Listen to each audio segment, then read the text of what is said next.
आपकी बेटी हुई है। बेटी? मेरे तो करम फूट गए, मेरी तो किस्मत ही नहीं थी कि मुझे पोता मिले। अरे मैंने कहा था ना मेरी मनपसंद लड़की से शादी कर तो पोता होगा। अब देख ले अपनी पसंद से शादी की ना, क्या नतीजा आया ये करके मनहूस कही की। अरे डॉक्टर, ये आपने क्या खबर दे दी?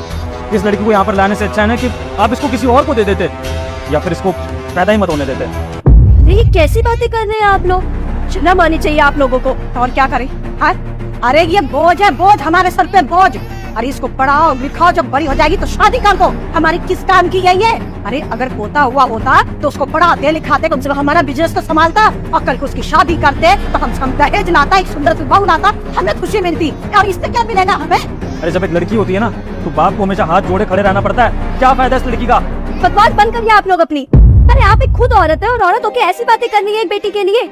अरे आप नहीं होती, आपके माँ बाप ने भी आपके बारे में यही सोचा होता कि इसे मार देते हैं, पैदा नहीं होने देते हैं या पालते पोसते नहीं है, तो क्या आप आगे बढ़ पाती? अपना कुंडा आगे बढ़ा पाती? अपने बेटे को पैदा कर पाती? नहीं कर पाती, क्योंकि एक बेटी होती है जो एक कुल को आगे बढ़ाती है। क्रिएटर होती है एक बेटी, है ना? एक बेटी 2 कुल चलाती है, लेकिन बेटा सिर्फ एक। और शर्म आनी चाहिए। आज के जमाने में भी आप लोग ऐसी छोटी सोच रख के बैठे हैं। इतनी नीच सोच है आपकी। तो आपको नहीं रखनी ना ये लड़की, तो ठीक है। मैं भी नहीं चाहती कि ये बच्ची एक ऐसे घर में जाए जहाँ पे इसकी वैल्यू ना हो।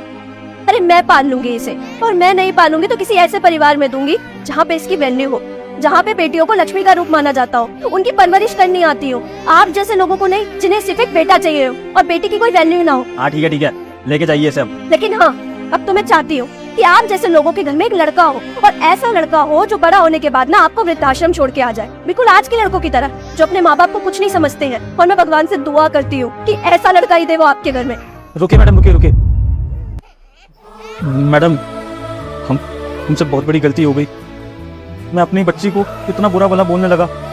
दरअसल बेटी होने के गम में हम इतना बहक गए कि हमें समझ ही नहीं आया कि हम क्या बोल रहे हैं। लेकिन अब हमें समझ में आ गया कि आप हमें क्या समझाना चाहती हैं। लाइए मेरी बेटी दीजिए और मुझे माफ कर दीजिए, मुझसे गलती हो गई। फिर कहता है मैं अपनी बेटी के लिए आगे से ऐसा सोच कभी नहीं रखूंगा, और मेरी बेटी मुझे सौंप दीजिए, मेरी खून है, मैं इसे कहीं नहीं जाने दूंगा, ये मेरी खून है। तो ये डॉक्टर कहती है कि मैं आप लोगों को नहीं दे सकती, क्या पता आप इसके साथ क्या करेंगी और क्या नहीं। मैंने डिसाइड ले लिया है, मैं जो कहती हूँ वही करती हूँ, और ये बच्ची सचमुच मैं आपको नहीं देने वाली, क्या पता इसके साथ क्या करोगे। और यहाँ से जाने लगती है। तब ये आदमी इसे रोकता है और कहता है मैं सच में माफ कर दीजिए। मैं वादा करता हूँ और अपनी माँ की कसम खा के कहता हूँ कि मेरी बेटी के साथ कभी भी गलत नहीं होगा। मैं चाहता हूँ कि मेरी खून मेरे पास रहे। और फिर अपनी बेटी को पाने के लिए ये आदमी जिद करने लगता है और कहता है मेरी बेटी को मुझसे दूर मत कीजिए, प्लीज मेरी बेटी को अब मुझे दे दीजिए। तब ये डॉक्टर कहती है ठीक है, मैं एक शर्त पर दूंगी, आगे से इसके साथ कुछ भी गलत हुआ तो मैं तुम्हारे ऊपर FIR करूंगी। फिर इसके आगे जो हुआ उसे देखने से पहले माँ भवानी के लिए इस वीडियो पर लाइक और चैनल को सब्सक्राइब कर देना। डॉक्टर बच्चे को वापस कर देती है।